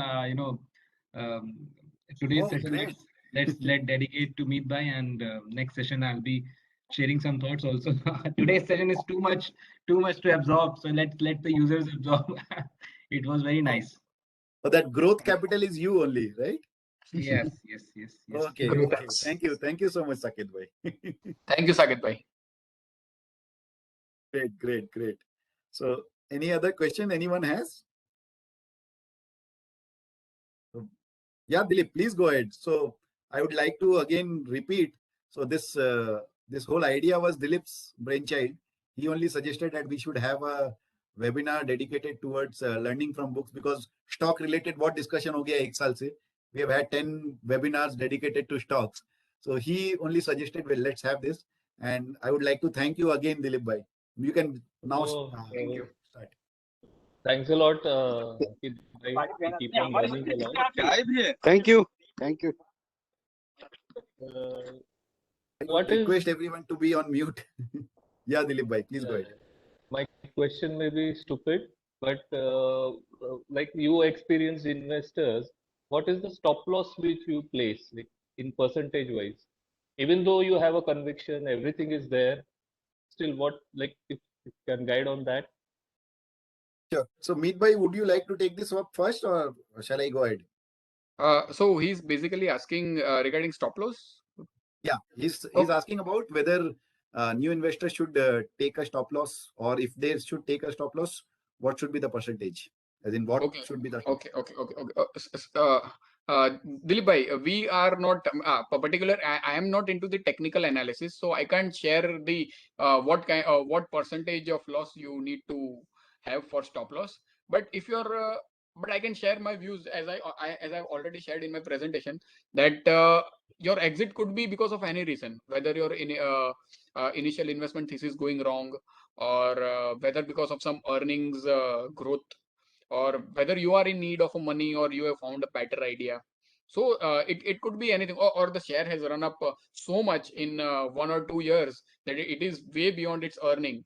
So it could be any reason for investors like us. And for technical reasons, how much percentage of loss we can bear, it's something which I would not be able to answer, because I'm not that much into technical analysis. For me, the earnings are the Bhagwan hai, bas. So that is what my sense is. good point, Meet bhai? And I just like to add there. So, Dilip, I have never used any stop loss, or we at SmartSync Services, we don't use any stop loss in our investing framework. That doesn't mean that we say that this is wrong.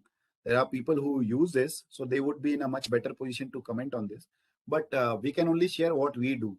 So we believe in always not just the initial due diligence, but also the maintenance due diligence, wherein you keep on following the companies, you keep on looking at the results and quarterly con calls, and see whether the thesis is playing as per your understanding or not. And if it is not playing as per your understanding, even if your stock has gone down 50% and you are at a 50% loss, you should sell when you know that you have made a mistake or the thesis has completely changed. So there is no question of a stop loss there. Similarly, if the company is doing well and the stock price, even though volatile in the short term, keeps on rising over a period of time, you don't put a stop loss there. You just keep riding your winners. So that is the clear mantra we have in our investing. So there are people who follow stop loss also, and we are not saying that this is something which one should not be followed. But if anyone has followed this, and if you want to answer this question of Dilip bhai, you are most welcome.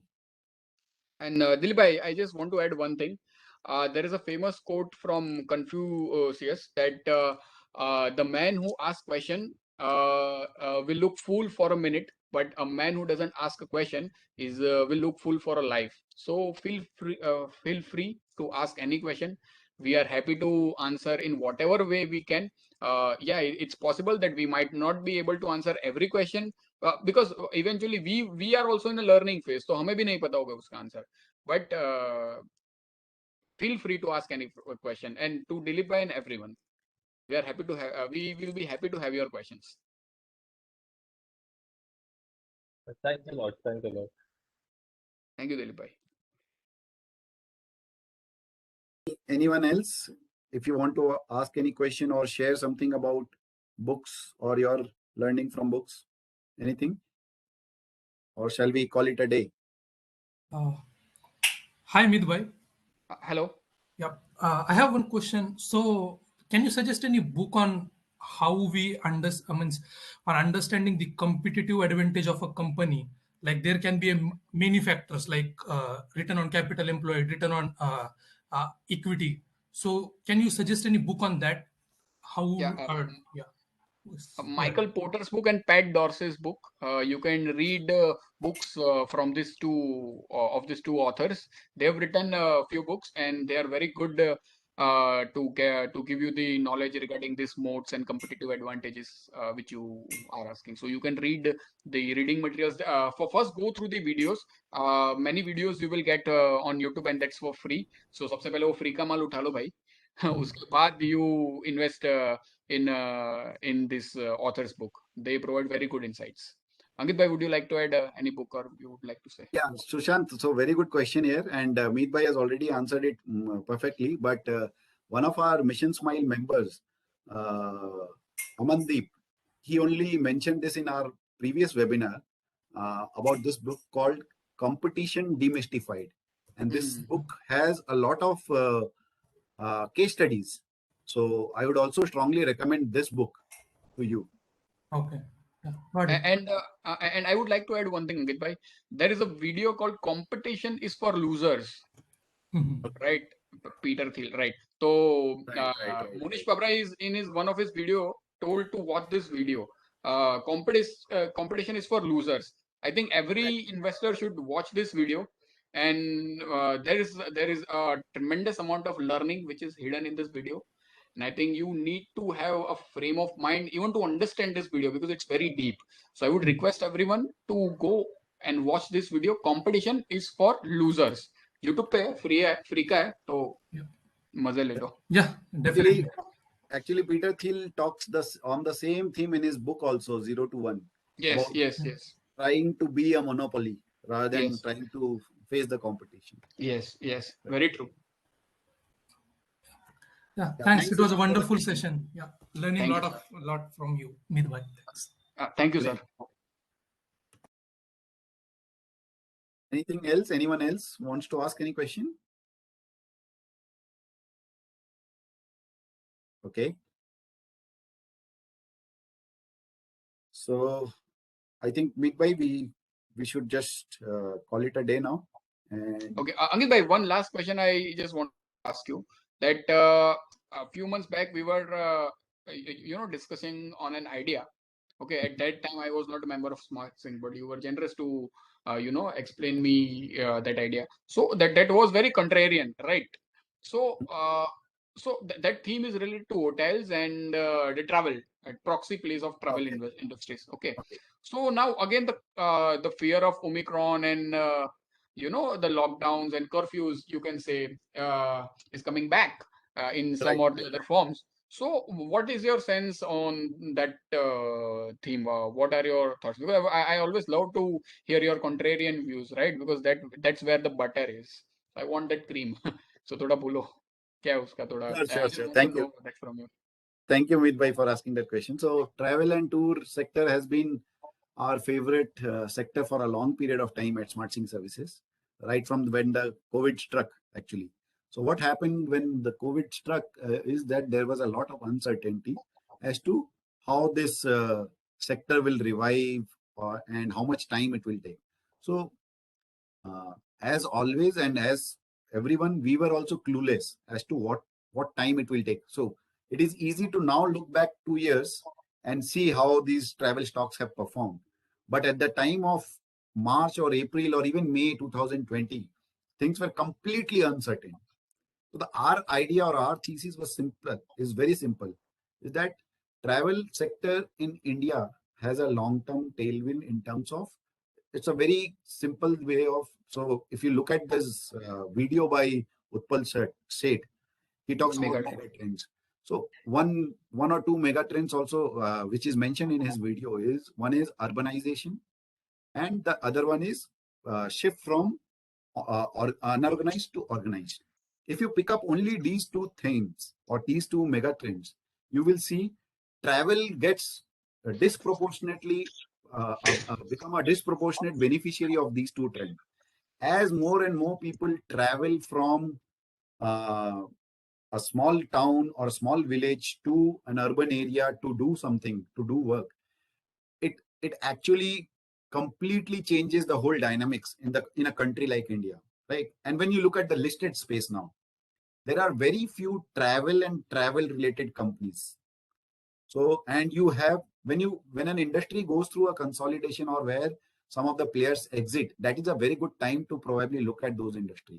So in case of travel and travel related companies, you would have seen that the I'm forgetting the name of that company which just got bankrupt. Uh, Maybe Thomas Cook, you'd be no, no, no, Cox no. and I'm not King. talking about Thomas Cook. Thomas Cook, US and company, King. US entity. that was the UK entity. Mm. That's a different matter. But the Indian company, I'm forgetting the name. It was a listed company. Cox and King. So Cox and King. Cox and King, right? Cox and King, right? So Cox and King got exited. That was a big player in the industry, and it got hit. Then there was talk about Thomas Cook, which the parent company which got bankrupt. Bankrupt. But it also had a ripple effect in the Indian entity where people in the investment world thought that it will have a big effect on Thomas Cook India as well, right? So there was complete bearishness in the whole sector. And that is where we thought that this is probably a very good time to actually look at investing in these sectors because the valuation there was mouth-watering. And when you look at some of the travel related companies, like say a VIP or a Safari, they are probably beneficiary of not just one or two mega trends, but many mega trends. Right, Like right. if in Utpal Seth's video, you will again find a mention of women joining the workforce. Right? When women will join workforce and more women will join workforce, you will see more ladies' handbags getting sold.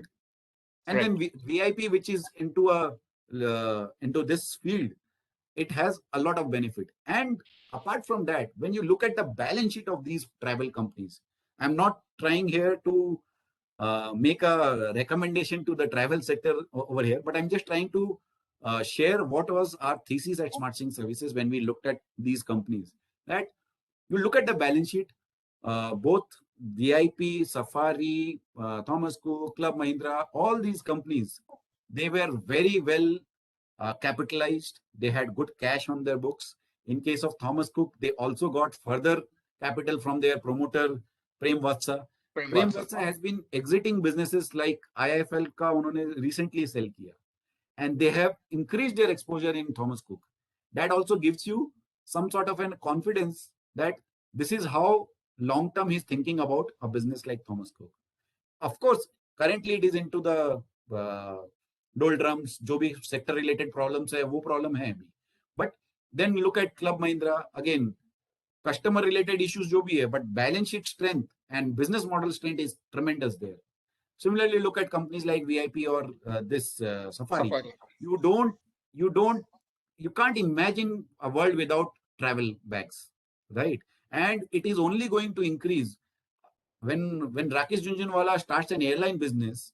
Whether he succeeds or not, that's a different matter altogether.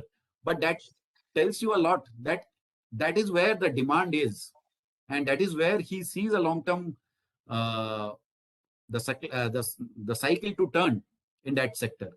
So that is where, as an investor, you should pay attention to these companies. I'm not recommending, again, I'll just repeat again, we are not recommending you to buy these companies, but this was, and now coming back to your question of Omnicom, this again, market always falls more for an unknown unknown. So right now, COVID is a known unknown. Unknown. It's not an unknown unknown, right? We know that there is uncertainty related ki COVID kab tak chalega, we don't know.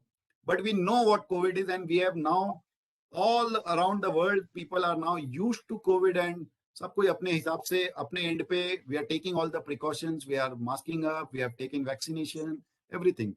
So Omnicom also, so we are not, we don't know how long Omnicom will last, Right. but assuming that it is not a long-term problem, if the stock goes down, if the price of the travel related companies fall down, say 30, 40, 50% from the current levels, you should probably look at them, because Right.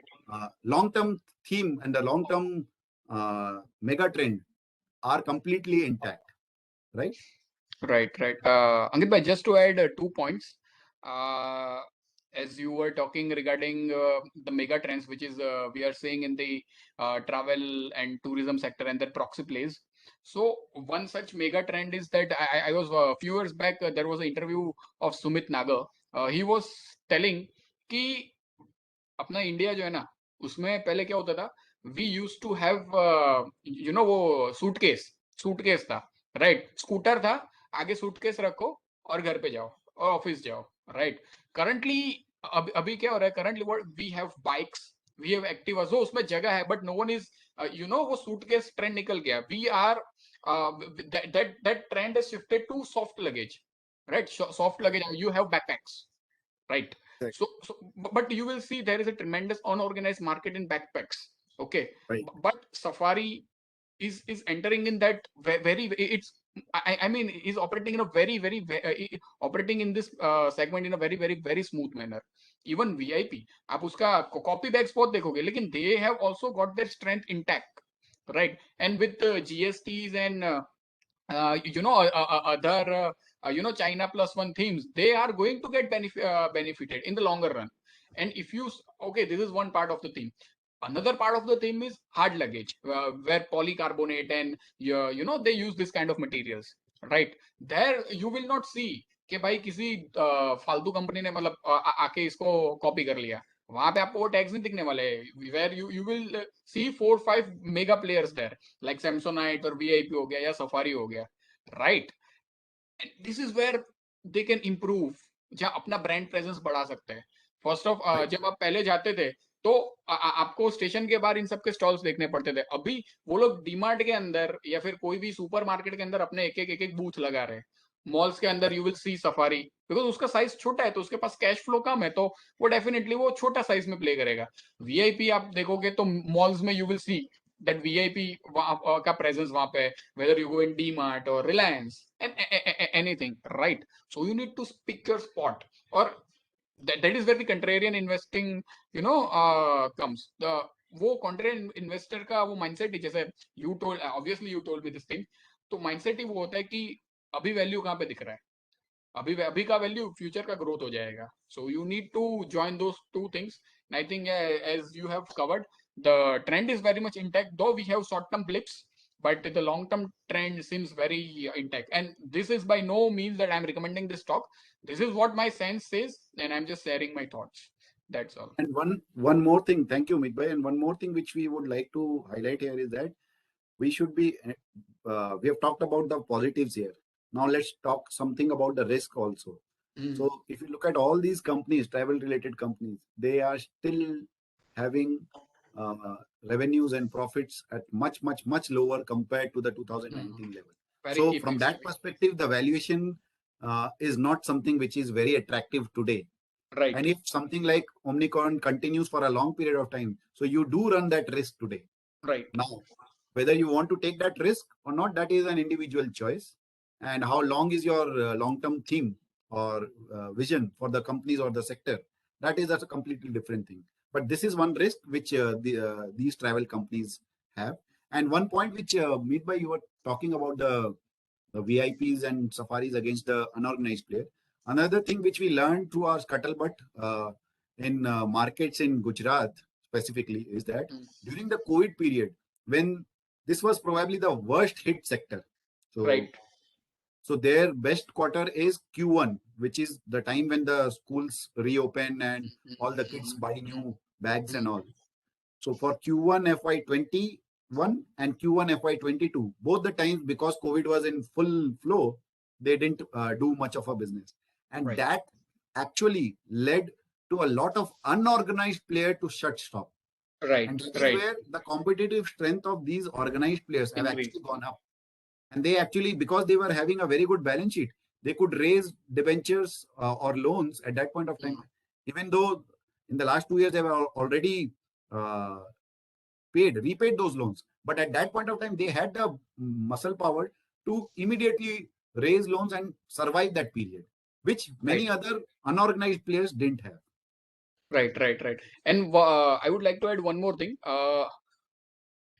That now it is getting very much tough for unorganized player to import from Chinese players. So this Right. give cushion to few good Indian players who are having good cash flows and who are strong in their own field to import from other countries or like Bangladesh or develop their own strength in India as well. So this gives that extra cushion. But yes, again, I'm telling current valuations, which I think are fairly priced. I won't say it's expensive or it's cheap. It's fairly priced. But yeah, they gave us a very good opportunity. And yeah, we are just waiting for the earnings to trigger the growth. That's it. Anything else anyone wants to ask? I think there is a question. Okay, no, there is no question. The chat box. I was just checking the chat box, so there is no question on the chat. Okay. Any other question from anyone? So it's 7:55. We are close to 2 hours now. Yes. Thank you for patiently listening to us. I hope you found some value in what we discussed. And thank you once again, Meetbhai. Thank you, Sankit Bhai, for your question. That was really good. Yes. Pleasure is ours to listen to all of you. Thank you. Thank you, Sankit Bhai. So should we call it a day, Ankit Bhai? I think we should now call it a day. Thank you everyone. It was great having you all there, and we'll inform you about the next session whenever it is there. Just before signing off, just to remind you, the discount lapses after 9 p.m.